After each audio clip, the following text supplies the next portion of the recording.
The observation deck of the Celestial Harmony hummed with the gentle vibration of the ship's engines as it drifted through the Andromeda trade routes.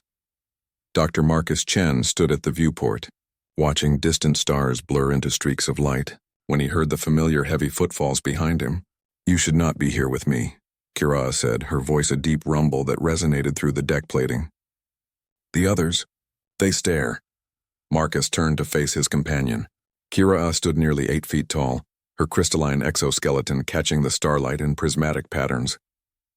Her species, the Velkari, were massive beings, built for their high-gravity homeworld, their bodies dense and powerful. By human standards, she was enormous. By Velkari standards, she was considered oversized, ungainly. "Let them stare," Marcus said simply.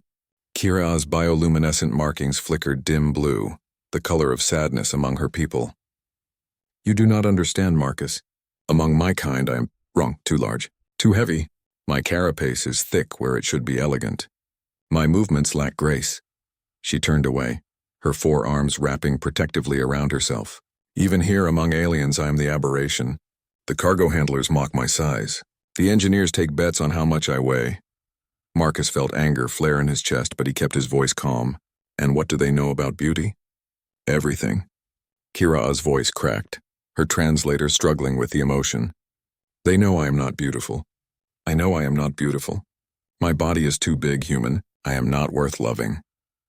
The silence stretched between them, filled only by the ship's ambient sounds. Marcus approached slowly, standing before her massive form. Even seated, she towered over him. "May I?" he asked, gesturing to her arm. Hesitantly, Kira extended one of her lower arms. Marcus took it in both hands, his fingers barely wrapping halfway around her thick wrist.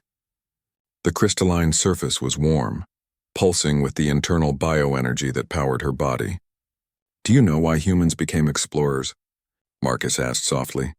"Why we left our small, fragile world and ventured into a galaxy where nearly every species was stronger, faster, more advanced than us?" Kira's optical sensors focused on him. "Curiosity?" "Stubbornness," Marcus corrected with a smile. "We were told we were too weak, too soft, that we'd die in the void between stars. But we looked at the impossible and said, 'Watch us anyway.'" He traced a pattern on her carapace.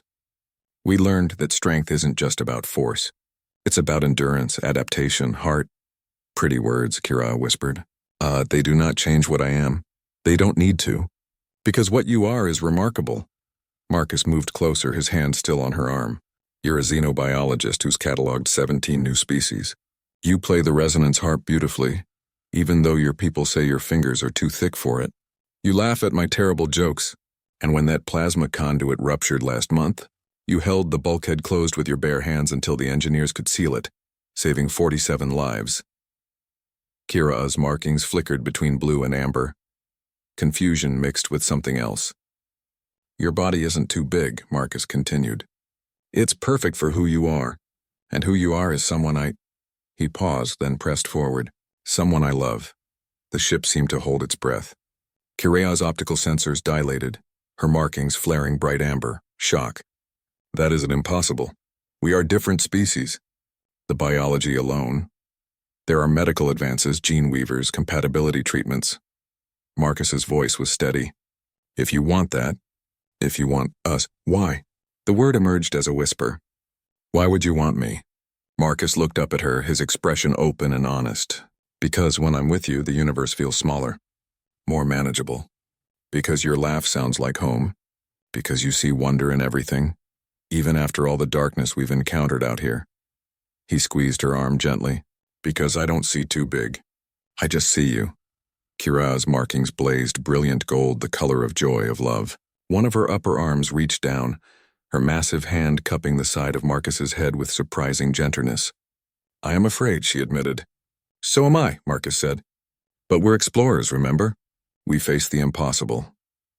That night they held each other in her quarters, the size difference seeming to matter less than the warmth they shared. And in the weeks that followed, they visited the ship's medical bay, consulting with the gene weavers about what had once seemed impossible. 6 months later, Marcus stood in the same observation deck, but now Kira sat beside him, one hand resting on the subtle swelling of her abdomen.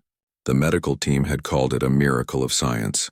human and Velkari DNA woven together through techniques that pushed the boundaries of biological possibility. I still cannot believe it, Kira murmured, her markings a soft, contented pink. A child. Believe it, Marcus said, his hand joining hers. Though I warn you, if they inherit your size and my stubbornness, we're in trouble. Kira's laugh rumbled through the deck. The galaxy should be afraid. Through the viewport, stars streamed past, an infinite universe of possibilities. And in that moment, two beings from different worlds, different biologies, different concepts of beauty, held each other and their impossible future, because love, they had learned, didn't care about size or species or what others deemed worthy. Love simply was, vast as space itself and just as full of wonder.